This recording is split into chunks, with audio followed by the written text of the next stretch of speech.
કોઈ પણ કર્મ કરો, ફળ આપ્યા વગર રહેતું નથી. ફળ શૂન્યતા છે નહીં, એનું ફળ તો આવશે જ. સારું કે ખરાબ એ કર્મ ઉપર આધારિત છે, પણ તમને શોધી કાઢશે. તમે કર્મ કર્યું, હવે તમે પાતાળમાં છુપાઈ જાઓ તો બી કર્મ તમને શોધી કાઢશે.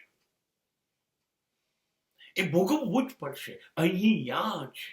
હા, વહેલું કે મોડું એ આવી શકે છે ફળ, એનું પરિણામ આપણે ભોગવવાનું છે, પણ વહેલા કે મોડા. અરે ઘણી વખતે તો કર્મનું ફળ આ જન્મમાં ના ભોગવીએ એવું પણ બને. બીજા જન્મમાં, ત્રીજા જન્મમાં, અનેક જન્મો પછી પણ ભોગવવું પડે એવું બને છે.